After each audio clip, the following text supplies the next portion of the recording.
How do you smile through betrayal when your daughter is watching? I didn't even have time to take off my coat. The moment I stepped into the office, Mia, our ever-nervous HR rep, was already waiting outside my door, eyes wide, like she'd seen a ghost. "Celine wants to see you. Now." That was all I needed to hear. I walked the length of the corridor, lined with posters of our company's creative breakthroughs I'd led, but never been credited for. I adjusted my collar and stepped into the conference room where 3 people were already seated: Celine, our CEO, Graham, the CFO, and Malik, the new VP, brought in to streamline operations. There was a folder in front of Celine, my name printed on the tab. "Layla," she began, tone syrupy smooth. "We're restructuring the creative department to align with long-term goals. In that light, we're offering you a revised compensation package." I already knew what was coming. I didn't flinch. Celine slid the folder toward me like a game show host revealing a prize. Inside, a formal letter reducing my salary by 60%, from $98,000 to $39,200. Effective next month. "We value your presence, Layla." "Truly," Celine said, folding her hands. "You've built so much here. And while this may feel like a setback, we hope you'll see it as a vote of confidence. We're asking you to stay. Because you matter." I looked at her, then down at the letter, then back at her. "You want me to take a 60% cut and still stay?" Malik smiled. "You should be grateful we're retaining you at all." Some roles were eliminated entirely. I thought about Zoe, about her asthma medication, her upcoming therapy appointments, about how many nights I'd stayed late perfecting campaign decks for clients who now raved about company vision as if it was their own. "You have until Friday to sign," Celine said, her voice sharpening. I stood up, tucked the folder under my arm. "I'll think about it," I said, calm and steady. Then I added, "Thank you." This conversation was clarifying. As I walked out, none of them knew I'd already scheduled a call that afternoon with a company that not only knew my worth, they were ready to double it. They thought I was stuck. They had no idea. What's the cost of loyalty when no one's counting but you? I sat in my car in the parking garage, the letter still unopened in my lap. I didn't need to read it again. The number was already burned into my mind. 60% gone. 7 years. That's how long I'd been at Creston Field Creative. I was their 12th employee. I remembered when the kitchen had 1 microwave, 1 coffee pod machine, and no dishwasher. I remembered when our first big brand campaign launched, and I stayed until 3 a.m., 3 nights in a row, to fix a final cut that our junior editor had accidentally overwritten. No one remembered that part. No one mentioned me when that campaign got featured in Adweek. It was the executive team's visionary direction. I wasn't even invited to the celebration dinner, but I stayed. Because I believed in the work. Because I had a daughter who needed stability. Because I kept telling myself loyalty mattered. I turned the key in the ignition but didn't drive. Instead, I stared at the city skyline through my windshield rain, gently starting to tap across the glass. 7 years of idea decks, late-night revisions, team mentoring, crisis meetings, and client miracles. All reduced to a math equation. Cut her pay. She won't leave. She can't. The bitter part was, they weren't entirely wrong. I wasn't just tied here by duty. I was trapped by the costs of raising a chronically ill child, the insurance this job provided, the fact that every month I was balancing co-pays against groceries and heat. They knew that. They used it. I finally pulled away from the building and drove home, my fingers numb against the wheel. Zoe greeted me in her pajamas with a crayon in one hand and a Band-Aid on the other. "Mom, I made you something," she announced, handing me a drawing of the 2 of us standing under a rainbow. She'd spelled, "You are strong," in pink bubble letters. I held the paper and something in me cracked, not out of sadness. Out of resolve. They thought I was boxed in, bought out, worn down. They forgot I was still building. Quietly, carefully. That night I pulled out my personal archive. From the shelf, designs, drafts, annotated notebooks, encrypted drives. Everything I'd ever worked on outside company time. Everything that was mine. 7 years of silence. And now 1 signature, just not the one they expected. What if the paper they handed you exposed their biggest weakness? I spread out my old contract on the kitchen table like it was a crime scene. Highlighter in one hand. Glass of cheap white wine in the other. Zoe was already asleep finally after a long coughing fit. I could still hear her breathing softly from the bedroom. Every inhale reminded me why I couldn't afford to play small anymore. I'd read the contract before years ago, back when I was young enough to believe phrases like team-first environment and creative family meant something. But this time, I wasn't reading it as a loyal employee. I was reading it like a threat analyst. Buried halfway through in legalese, no one expects you to notice, was the clause I'd remembered. All intellectual property developed using company resources, and within standard operating hours shall be considered the sole property of Crest and Field Creative. Not outside company resources, not outside operating hours. I stared at those two conditions until the words went blurry. Because here's the truth, almost every tool I'd built, my creative prompt engine, the adaptive feedback model, even the modular campaign generator I'd nicknamed Aura, had started outside of work, nights, weekends, the insomniac hours between Zoe's 2 a.m. inhaler sessions and the 4 a.m. anxiety spiral. I'd coded by candlelight, sketched UX flows in waiting rooms, tested prototype logic using my home laptop and a secondhand tablet with a cracked screen, and I had receipts, time-stamped backups, source files untouched by company servers, journal entries, screen recordings, even a handwritten design notebook Zoe had doodled on once with glitter pen. They didn't own my work. They assumed I'd been too tired, too distracted, too desperate to notice the distinction. But I had noticed, and now what they thought was a trap might just be my way out. What if your masterpiece wasn't theirs to begin with? The first sketch was done on the back of a pharmacy receipt. Zoe had just finished her appointment and we were sitting in the car waiting out a storm. She was curled in the back seat watching cartoons on my phone. I was staring at raindrops racing down the windshield, thinking about how broken the creative workflow felt, how many hours we wasted on revisions that never mattered. I pulled a pen from my bag and started mapping something out. An adaptive content system. One that could learn from previous campaigns. One that could auto-generate style-aligned variations, detect creative fatigue, and optimize without stripping away originality. That was the birth of Project Nightwing. Over the next 2 years, Nightwing became my quiet obsession. Every night after Zoe fell asleep, I'd pull out my old laptop plug in my clunky backup drive and disappear into the work. On weekends, I experimented with modules. I trained a basic AI model on my own copywriting history and design archives, then taught it to build from those instincts. I wasn't just designing a tool. I was building a second brain, one that never burned out, never missed nuance, and never asked for credit. I tested prototypes with friends in freelance circles under the radar. Feedback came quickly, faster than anything I've tried. Feels like it gets me. I'd pay monthly for this. I smiled but didn't sell. Not yet. Instead, I documented everything, saved every iteration, filmed screen captures of milestones, recorded voice notes, tracked timestamps.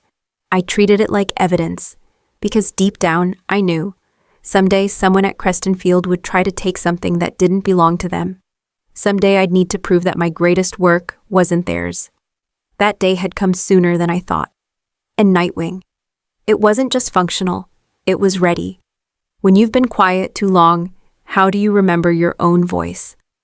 The next morning, I stood in front of the bathroom mirror longer than usual. My reflection looked tired but not broken. I traced the faint lines near my eyes, the evidence of late nights and too many cups of coffee. My hair was up in a loose knot, still damp from the shower. I hadn't worn lipstick in months. Zoe peeked in, toothbrush in hand. "You look serious," she said, "just thinking. About the bad people at work." I smiled faintly, about the next move. When she left for school, I changed into a fitted blazer I hadn't touched in over a year. The last time I wore it, I was presenting campaign strategy to a room of execs, who nodded politely, then credited the idea to someone else. I'd stayed silent. That silence had cost me something, not just money, not just pride. It had cost me the version of myself that believed I had power. But standing there, blazer-buttoned, lipstick on eyes sharper than they'd been in months, I started to recognize her again. Her name was Layla Hart. She'd built her own system in the shadows, raised a daughter without help, survived gaslighting and performance reviews, mansplained meetings, creative theft, and emotional burnout. And now she was done asking for space. I grabbed my laptop, opened my encrypted archive, and pulled up the licensing template Quentin had sent me. He was the IP attorney a friend had referred months ago, just in case. I'd sent him snippets of Nightwing's functionality. He'd called me back 30 minutes later and said, "We need to talk. This isn't a side project. This is gold." That was 3 months ago. Since then, we'd filed provisional protections. Now, with the pay cut attempt in writing, Quentin agreed the time had come. I finalized the license terms that morning. $3,950 per formula per month, just slightly less than the exact amount Crestonfield had slashed from my salary. Poetic. By noon, the draft was signed and sealed in a sleek black envelope. By evening, I was standing in front of the mirror again. Same blazer, same woman. But this time, she wasn't hoping to be seen. She was ready to be heard. Can a single envelope rewrite years of erasure? Tuesday morning, I arrived at Crestonfield at exactly 9:29 a.m. Not 9:0 like usual. Not 8:15 like the version of me who used to show up early to prove dedication. Today I wasn't here to prove anything. I was here to deliver. The receptionist glanced up surprised. I was dressed differently, confidently, the blazer, the heels, the red lipstick that said I wasn't hiding anymore. "Celine's in a meeting," she offered. "I know," I replied, already walking toward the glass conference room. I didn't knock. The room fell silent as I stepped in. Celine looked up, visibly annoyed. Beside her were the usual suspects: Graham, the CFO, Malik, the VP, and 2 new faces from legal I didn't recognize. "We're in the middle of something," Celine said sharply. "This won't take long," I said, pulling the black envelope from my bag. I placed it in front of her like a chess player laying down a final move. She blinked. "What is this? A licensing agreement," I said. "For the continued use of the creative toolsets you've been integrating into your client workflows. Project Nightwing. Specifically modules N4, N7, and Aura3. Graham laughed. "You mean your toolsets? The ones you developed while working here? Those belong to Crestonfield." I met his smirk with calm. "Per your contract," I said evenly. "IP ownership is limited to tools developed using company resources during standard operating hours. Nightwing was built off-site off-hours with my own equipment, and I have full documentation to prove it." I placed a second envelope on the table. Inside, timestamps, notes, emails, video logs, even Zoe's crayon drawings on the corner of my earliest wireframes. Malik sat back. Legal shuffled uncomfortably. "The licensing fee is outlined on page 2, I added. Monthly. Or you're free to rebuild your entire internal process from scratch." "You're bluffing," Celine hissed. "Then don't sign," I shrugged. "But just know Nova already has. I accepted their offer last night." Celine's face turned to stone. "I was loyal for 7 years," I said, my voice low. "But loyalty doesn't mean silence. It means knowing when to walk, when to protect what's yours." I turned and walked out, heels clicking like punctuation. They'd handed me an insult. I handed them an invoice. What happens when your silence becomes your sharpest weapon? That afternoon, the emails started coming. First from HR, asking if I could clarify some language in the licensing agreement. Then a ping from Graham. "Can we schedule a call to discuss terms before end of week?" I ignored both. By evening, Quentin, my attorney, called. "They're rattled," he said, amused. "Legal reviewed your documentation. It's airtight. They're scrambling." I leaned back in my chair, phone to my ears, staring out the window of my small apartment. The sunset casting orange over Zoe's science fair poster still taped to the wall. "Let them scramble," I said. But the next day brought something else.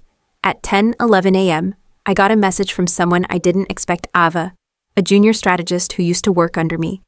Subject: just a heads up. Body: they're trying to rebuild Nightwing. Malik's pushing the dev team to reverse engineer it.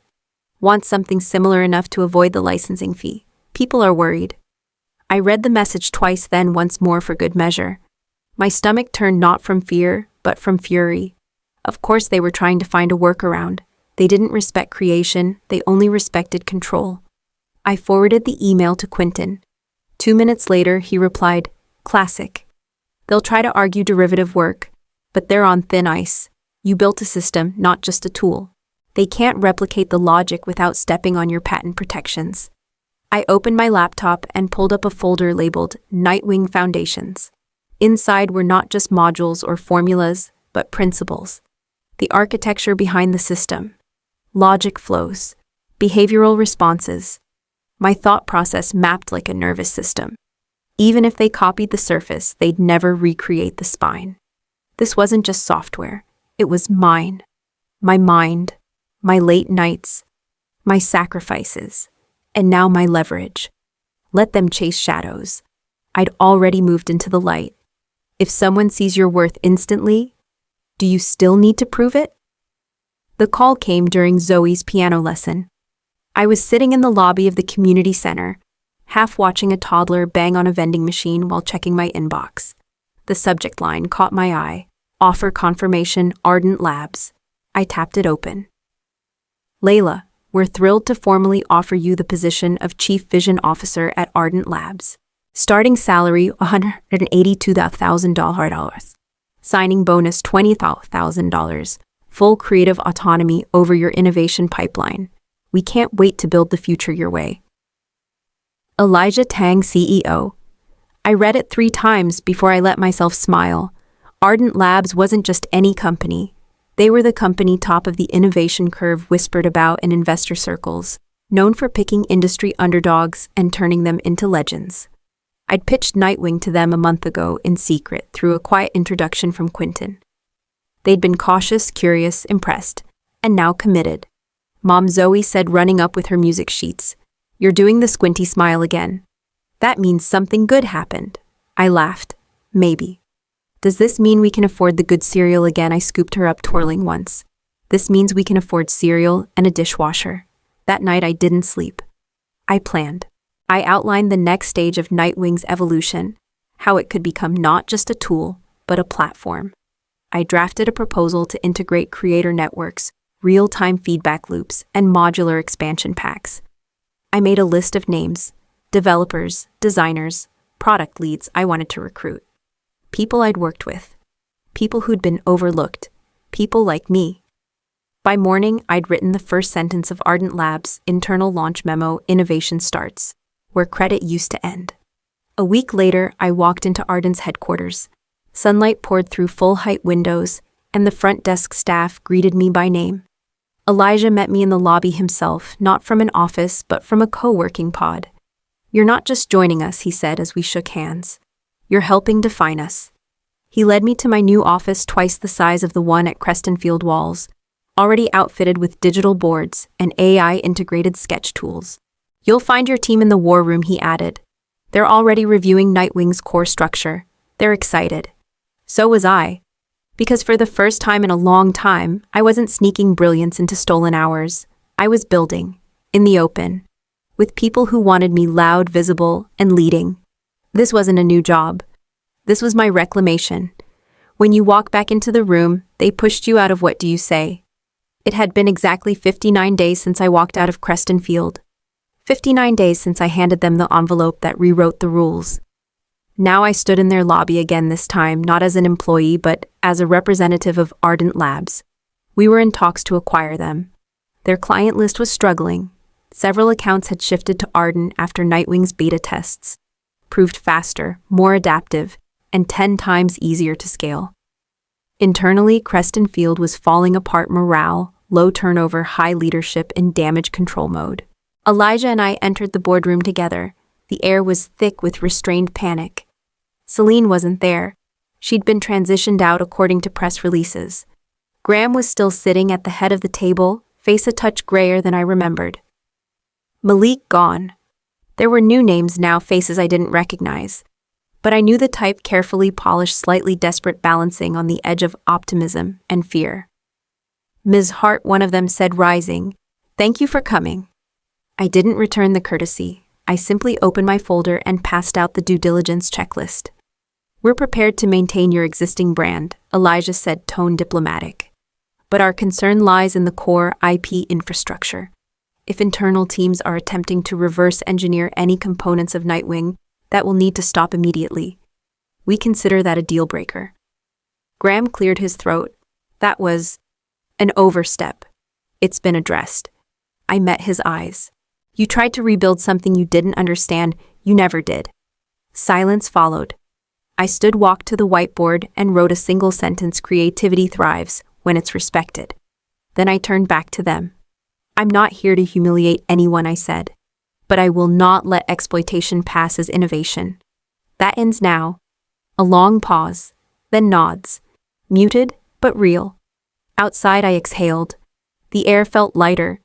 Still want to go through with it? Elijah asked as we stepped into the elevator. Yes, I said. But only if I lead the integration. He smiled. I was hoping you'd say that. That night, Zoe and I celebrated with Thai takeout and chocolate milkshakes. She sat cross-legged on the couch, her science book in her lap. Did you win? She asked. I thought for a moment. No, I said. I changed the game. If she's watching you fight for your worth, what kind of woman will she become? The nameplate on my new office door read, Layla Hart, Director of Innovation, Ardent and Crest Division. It still didn't feel real. A year ago, I was fighting to keep the lights on, praying Zoe's asthma wouldn't land us in the ER again. I was sitting in windowless meetings, being told I was valuable but replaceable, smiling while they took and twisted everything I'd built. Now I oversaw 2 full research teams across both companies. Nightwing had become more than a platform, it had become a standard. Clients we once begged to notice us were now flying cross-country to tour our labs. And my team, half of them, were women who'd left toxic companies just like mine. The other half people who'd been waiting their whole careers to finally be heard. But the best part wasn't the title. It was Tuesday afternoon. It was me sitting in a sunlit office reviewing a prototype with Zoe curled on the couch nearby, reading a graphic novel, Birdie the dog, napping at her feet. She had an inhaler in her backpack, but we hadn't needed it in weeks. Mom, she asked, flipping a page. What's a scholarship? I looked up. It's when someone sees your potential and helps you grow it. Like what you did for Ms. Ava. Ava had joined our team last month. She'd cried when she saw her name on the patent filing for a new module. Her name, not someone else's. Exactly like that, I said. Zoe nodded, thoughtful. Then, do you think I'll ever make something that changes the world? I smiled. You already have, she blinked. What do you mean you changed mine? I said simply. Later that night, I stood by her doorway watching her sleep. The air was still, safe. On my desk downstairs sat the first proposal for the Hart Fellowship, a yearly fund to support women in tech balancing, caregiving, and innovation, a footnote in the future maybe, but one with roots planted deep. I picked up my phone. A new message from Elijah, board approved. First cohort launches next quarter. Proud to be building this with you. I set the phone down and walked outside, letting the cool night air fill my lungs. They'd once told me to be grateful for less. I'd shown them what happens when a woman decides to ask for nothing and build everything. For Zoe, for others like us, for a future that never forgets what it cost to claim it.